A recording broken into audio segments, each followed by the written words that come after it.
Welcome to Joker Year 1. This is explaining what happened to Joker pretty much right after he became the Joker. Batman created a psychotic persona within his mind known as Zur-En-Arrh, and Zur-En-Arrh captured Bruce Wayne and threw him into a prison right next to Joker, but Joker seemingly knows who Zur-En-Arrh is.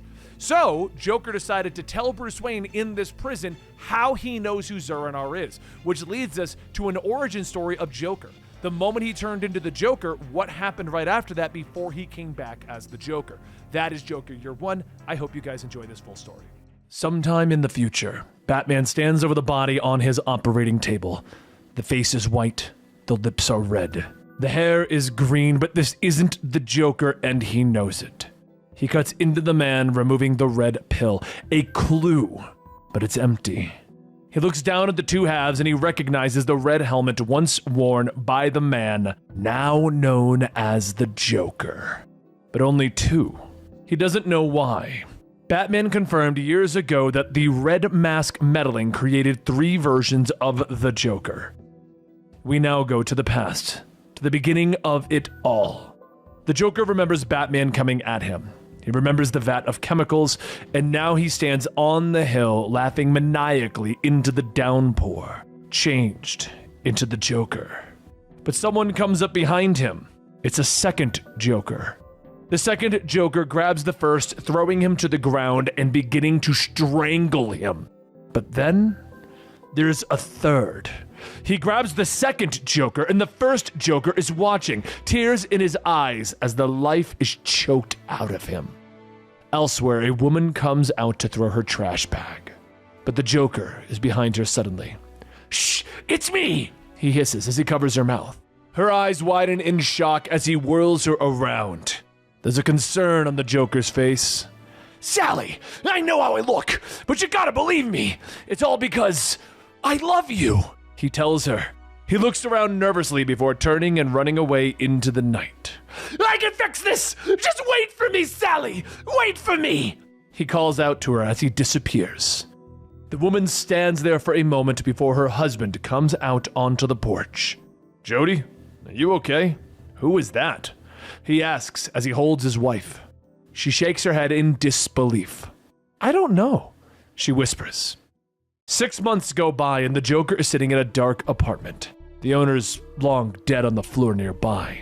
The Joker finally stands and he steps over their body as he walks into the bathroom. The light clicks on and he stares at himself in the mirror. With a sigh, he begins to apply makeup to his skin. But the face that looks back at him is one of the original Red Hood. "It wasn't my fault. I must have been betrayed. Someone in the gang must have talked to the cops, to that Batman," the Red Hood says. Joker nods, smiling. "Finally, you and I are on the same page."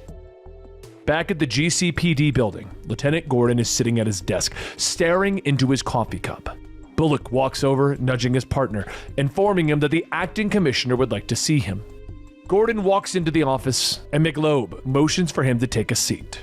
"I know I'm only in this role until the mayor picks someone else to replace him, but that doesn't mean I'm not gonna run a clean ship," McLobe says as he throws Gordon's report on the Ace chemical case on the desk, pointing out that it reads like Gordon is a fan of the new vigilante they call the Batman. Gordon shakes his head. "Sir, I just wrote the truth. Batman saved everyone, saved the Red Hood gang from killing thousands." Gordon begins to state, but McLobe stops him and orders him to write it again. "And this time, remember you're a cop." He snaps at him and Gordon storms out of the office as the acting commissioner watches him go. He steps out into the hall with his cup of coffee, stopping by another detective. "Detective Gabrus, Gordon is a problem for you and me," McLobe says quietly. "We've got to solve this problem for good," the acting commissioner says. Gabrus nods in understanding and smiles slightly. We now go to sometime in the future, jumping ahead in our story. The Joker is caught again, and this time Commissioner Barbara Gordon believes that they should lock him away. But this time, in his own mind, the Joker is brought to Arkham and hooked to a machine. It's here that he's trapped in his mind, endlessly fighting against Batman and terrorizing Gotham. But there's a doctor that couldn't help himself, wanting to study the most malevolent mind that ever lived. Barbara and Batman found the body with a note hanging above it. "See you soon" is all it said. We now go to the past. The Joker is disguised. The world doesn't know him yet. He sits at a bar listening to the tough guys crack jokes. And when he cracks one of his own at their expense, the tough guy stomps forward, grabbing Joker by the shirt, lifting him into the air. "Oh, you're dead!" the tough guy snaps. Joker just smiles, trying to fight down a fit of giggles. "Like your love life, big boy?" He chuckles. The man throws the Joker to the ground as the rest of the tough guys surround him. They begin to kick the Joker, relentlessly hitting him again and again. "Hey, guys, had enough," the even bigger guy says as he pulls the thugs off of the disguised Joker. But Joker is already on his feet. He grabs a bottle, smashing it over the counter. "They say someone gets stabbed in Gotham every 30 seconds. Poor guy." Joker laughs as he stabs the bottle into one of the goons' throats. "Hey, that's enough," the guy that saved Joker says, stopping the Joker's attack by grabbing his hand. Joker whirls around at him and is shocked that he recognizes the man. 22? You weren't, Joker says, recognizing the man from his time in the Red Hood gang. But 22's eyes widen. "Boss, is that really you?" 22 shakes his head, and he explains that they took off in the getaway van when the cops showed up at Ace Chemicals. "Sorry, I should have." 22 begins to state, but the Joker smiles, tossing the broken bottle away, patting the big man on the shoulders. 22! It's all good. The two leave the bar, and one of the other patrons gets on his cell. "Hey, it's me. I can't be sure, but I think I just heard a ghost." The man whispers into his phone. Back at their secret hideout, the number 2 of the Red Hood gang stares at his phone in shock, surprised to hear about the survival of their old boss. He turns to the rest of the gang. "Yeah, our old boss just poked his head up. I think we'd best kill him," number 2 says. Elsewhere in the city, another masked gang is knocking over a jewelry store, storming out of the door. Hopping in their car and speeding away at the sound of approaching police sirens, a masked gang is speeding through the streets of Gotham. They finally round a corner and find Batman standing in the street, waiting for them. The goons try to swerve out of the way, but Batman leaps onto the car and begins to repeatedly punch through the glass. Moments later, the GCPD catches up to the criminals, squad cars screeching to a stop and Gordon jumping out, readying his weapon. But he finds the thugs have already been tied up and are waiting at the hood of their car. One of the other officers steps up next to Gordon. "This is the Batman, isn't it? Should I call for backup?" he asks quickly, looking up at the shadowy rooftops in fear, but Gordon shakes his head. "No, I think I've got this," he says, and the officers then finish the arrest on the robbers, with Gordon stepping into the alleyway, climbing a nearby fire escape. He stops halfway up where he finds Batman waiting like a gargoyle. "You know, would it kill you to stick around for once?" Gordon asks, and Batman shakes his head. "Not as long as Commissioner McLoeb has me at his sights," Batman growls, looking at Gordon, pointing out that they've had 3 separate gangs copying the Red Hood gang's tactics. "The Red Hood gang is still out there. They need to be our focus," Batman hisses, and Gordon nods. "Sure, but are they even a threat anymore? I mean, their leader is dead," Gordon points out. Batman stares at him for a moment, not answering. "He is dead, isn't he, Batman?"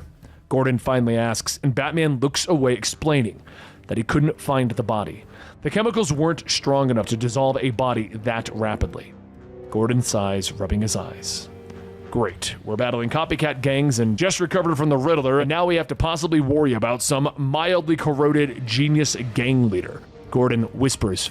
But when he looks up again, Batman is gone. Meanwhile, Joker and 22 are walking through the streets of Gotham. 22 is talking, but the Joker is barely listening. Suddenly, there's a sound of fluttering above them, and the Joker looks up to see Batman swoop by, his cape blocked by the moonlight for a moment. Fear runs through the Joker, and he rushes away, finding himself at the edge of Gotham Bay. The Joker can't stop smiling, even as fear races through his body. He falls to his knees and he looks down into the waters, seeing the man that he used to be. He reaches out and begins to strangle this man, choking the man he used to be and beginning to laugh. "Don't you understand? I am chaos!" the Joker shouts in fear. Suddenly he stops. The body of his former self is floating away, and he turns to find somebody watching him. Chaos, that fear, isn't really chaos at all, the man says, and Joker glares at him, stalking forward. I've been following you for months, and I'm impressed. The Joker reaches out, grabbing him by the throat, demanding to know who he is. I am the man that can teach you how to harness your mind and never fear again. To be the greatest force this world has ever known. The man gasps. Joker pushes him to the ground. And what makes you so qualified? The man smiles at him. Because I'm the smartest man in the world, and I trained Batman. Sometime in the future, Batman has begun to hunt the Joker again, but it isn't easy. Gotham has become a nightmare of darkness. Duke has been infected, and his powers are absorbing all of the light in the city, plunging Gotham into an eternal night. Everyone is infected by the audible virus, the spread of laughter. The world is the Joker now. Batman pulls himself back into the streets, the shadows shifting as people turn to look at him with glowing red eyes, their mouths pulled into hideous grins. A world of Jokers. Batman moves through the dark and decaying city of Gotham. The virus is spread by laughter. Everyone is already infected, and the auditory signal triggers the physical changes that turn them into Jokers. Batman has designed earphones that will filter out the sound, but it's too late for the city of Gotham. The city is already gone.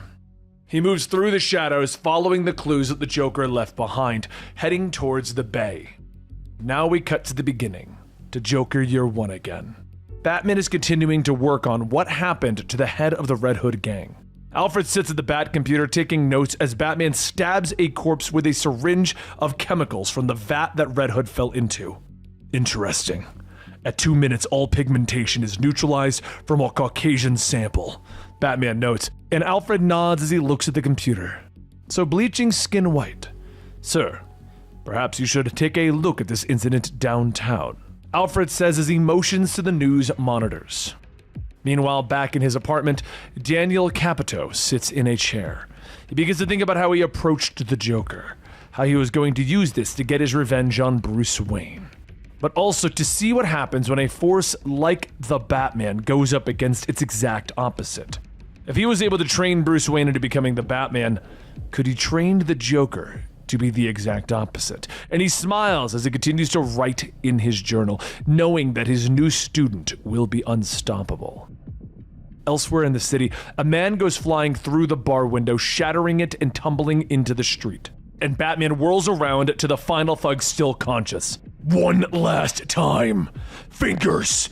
Batman growls as he grabs the thug, lifting him up. I don't know! Fingers stammers, and Batman pulls him close. Wrong answer! The man with the white skin, where did he go? Batman growls at him. Fingers closes his eyes as Batman throws him to the ground, stammering that the man left with Brian boggling. When Fingers opens his eyes, Batman is gone. Nearby, Joker opens the door to Brian's apartment, still looking at the card that Dr. Capito gave him. Honey, I'm home! Joker calls out as he enters the apartment, looking up to see Brian tied to a chair nearby. Joker twists quickly, knocking the gun out of the Red Hood member away as it goes off. Sorry, boss. No hard feelings, another says as he leaps in with a knife, driving it into the Joker's arm. None taken! The Joker laughs as he pulls the blade free, punching the goon away. More Red Hood gang members pile into the room, driving Joker back, striking him down. But the window suddenly shatters inward as Batman leaps into the apartment. As the Red Hood gang whirls around on Batman, Joker rushes for the exit, his eyes wide with fear. Batman continues his battle, but a big member of the gang throws him through the window and into the fire escape. The big man wraps his hands around Batman's throat, squeezing tight as the hero is struggling, but a gunshot sounds behind them, and the rounds hit the Red Hood gang member in the shoulder, dropping him to the ground. Batman gets up, finding Brian holding the smoking pistol. But we now go to that future storyline. Batman is arriving at the shoreline, finding a body with a pistol-issue revolver and a GCPD ring on its finger.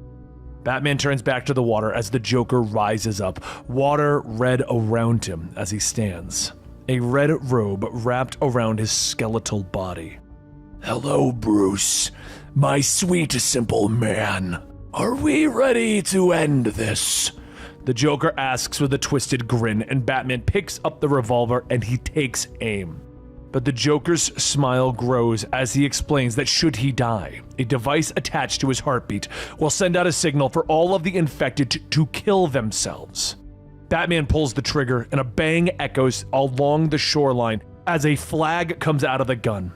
I saw the flag down the barrel, Joker. You're as predictable as ever. The Joker shakes his head as he steps out of the water.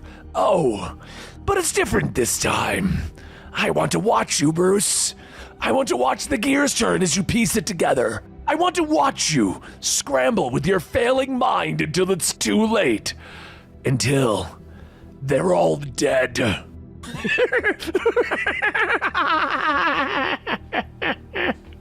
In the past storyline, Gordon stands over the interrogation table, demanding to know if Detective Blair was a member of the Red Hood gang.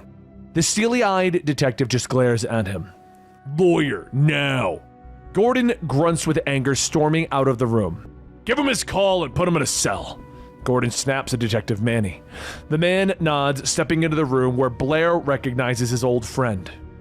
Can you get me out of this? He asks quietly, and Manny shakes his head but explains that he might get one of the older, slower beat cops to bring Blair down to the cells.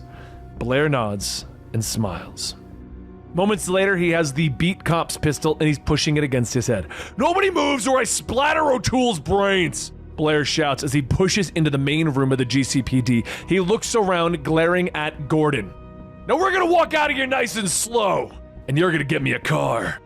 But his speech is interrupted as a gunshot echoes through the room, the round ripping through Blair's head, bringing him down. Everyone turns in shock to see Manny standing nearby with his smoking pistol. Is everyone all right? He asks, and Gordon rushes across the room, punching Manny hard, shouting that he set up Blair so that he could kill him. Silence him before he could say what he knows. Are you in the Red Hood? You piece of crap, are you? Gordon shouts as the other cops pull him off of Manny, but the commissioner storms out of his office, shouting at Gordon to knock it off while they deal with the shooting. You want to go on your own, Gordon? Enjoy doing it from the sidelines. You're suspended! The commissioner shouts, punching Gordon in the face, leaving him on the floor as he turns, storming back into his office. Meanwhile, Capito is sitting in his apartment. He's pouring tea. He doesn't flinch as a knife is pressed into his throat from behind as Joker steps out of the shadows. Give me what I need, the clown demands. Capito nods his head, and he motions to the Joker to sit. Of course, we can start immediately. The Joker is still confused why Capito would even approach him. I'm a scientist of human behavior. Batman wrongly thinks that he can be a force of order. I'm interested in what happens if he meets an equal force of chaos. They begin immediately. Capito first teaches the Joker to ignore pain, compartmentalizing it in his mind and pushing it away. The Joker excels at these lessons. Capito then moves on, teaching him another thing that he taught Bruce, creating alternate personalities in his mind, other people to allow him to reach goals the primary self could not. Joker excels at this too. He creates the clown, laughter and devilishness bursting forth. Next, he creates the demon, a dark creature that enjoys the torment of humanity, and next, a man as calm and black as the ocean, cold as death. The three Jokers. Capito watches all of this in awestruck. The Joker is the perfect mind. Meanwhile, Gordon heads out of his car from his apartment with the intent of going to the store. He jumps as he looks at the rearview mirror and finds Batman waiting from the back seat.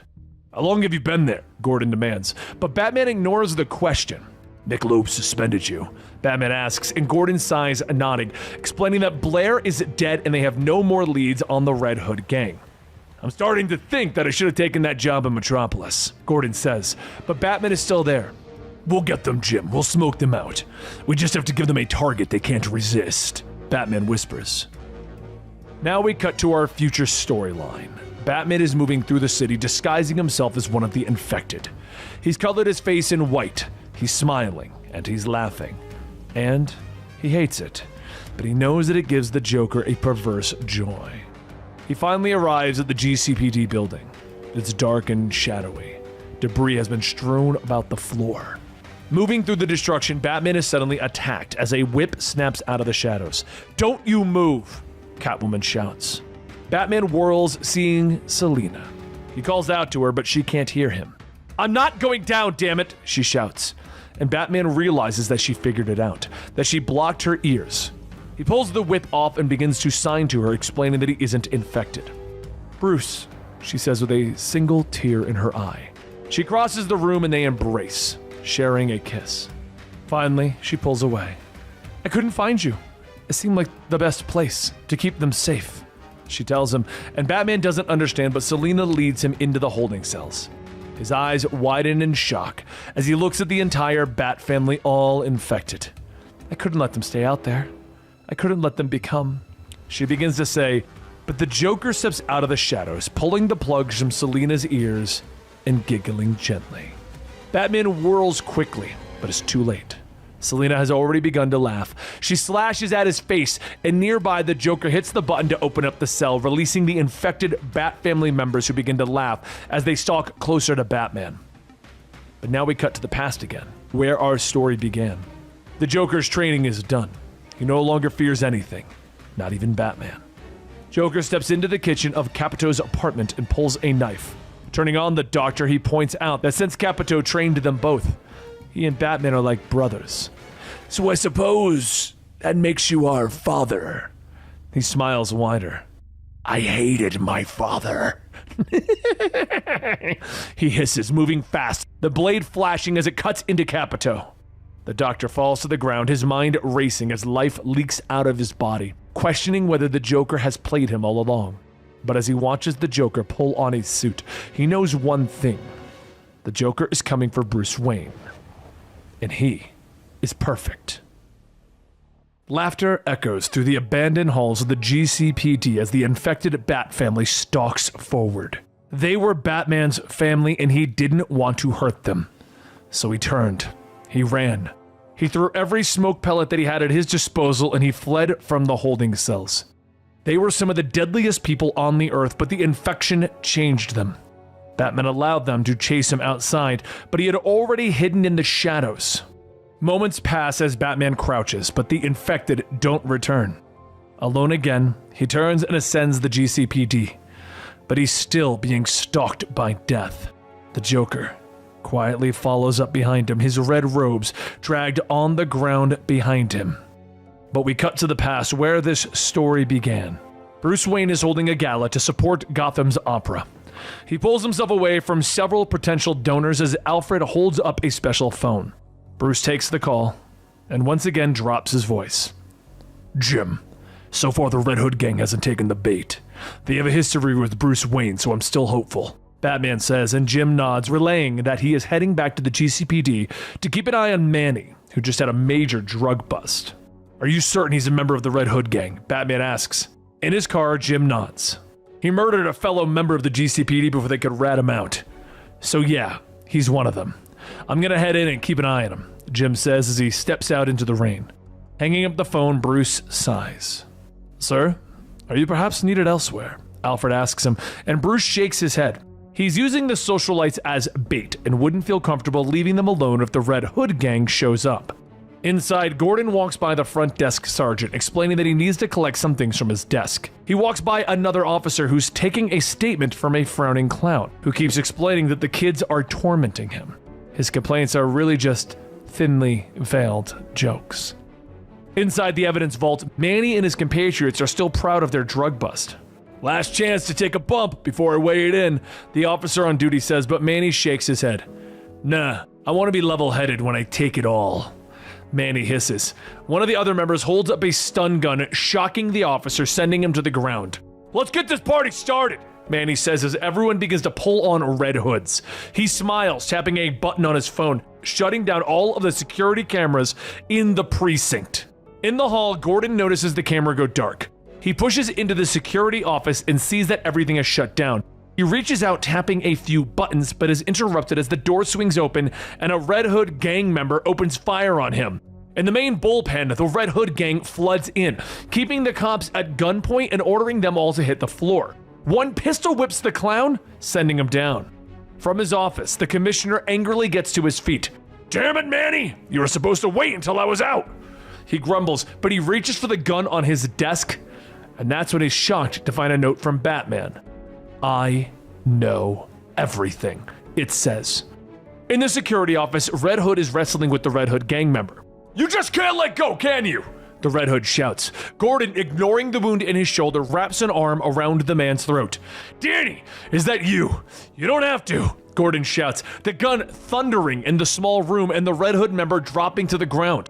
Gordon stumbles against the wall, now covered in blood that isn't his. I'm so sorry. While Manny and the others load the drugs into their van, the other Red Hood members are keeping the hostages calm. But that clown, that creepy little clown from before, he begins to laugh, releasing the balloons that he was holding, letting them float to the ceiling. Outside, the commissioner is joining his men on the loading docks, but Gordon has caught up to them.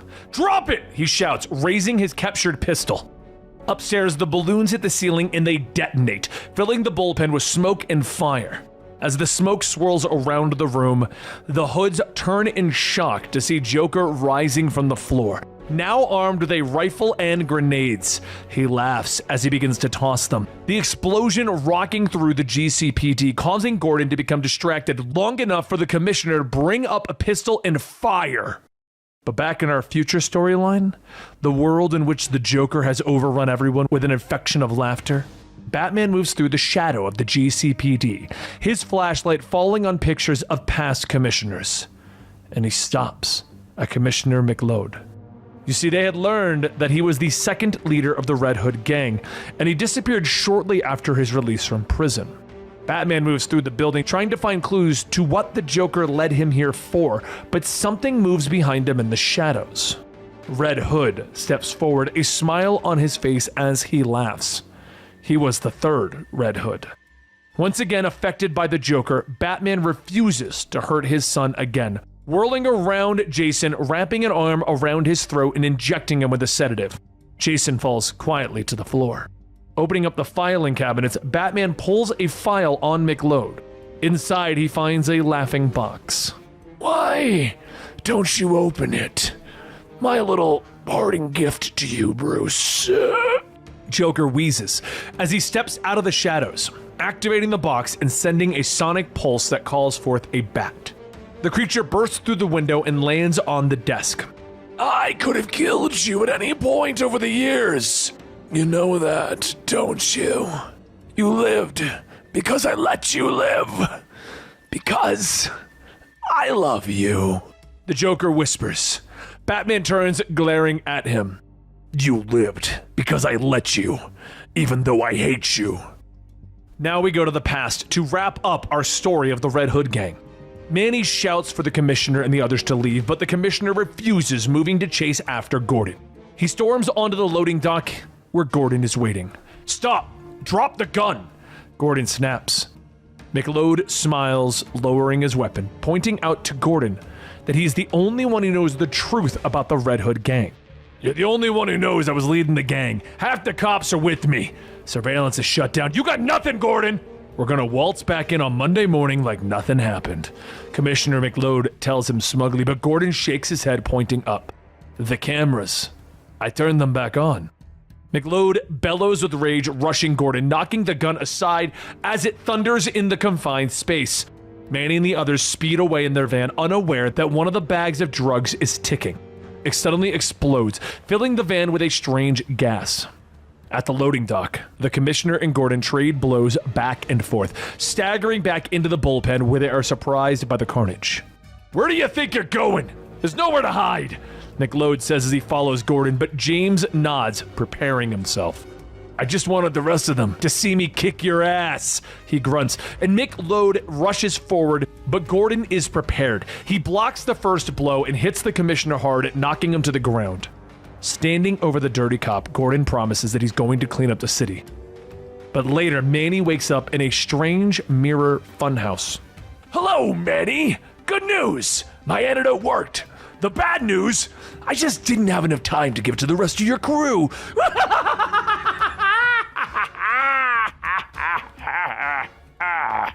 The Joker laughs from somewhere. Fear grips Manny as he tries to make his way out of the funhouse, only to stumble on Benny, number 22. A vicious smile pulled across his face. Red Hood 22, Nice guy, but I really needed someone to test my toxin on. Joker says, so Manny continues to run, while Joker promises to keep experimenting on the Red Hood gang, especially McLeod, when he gets out of jail.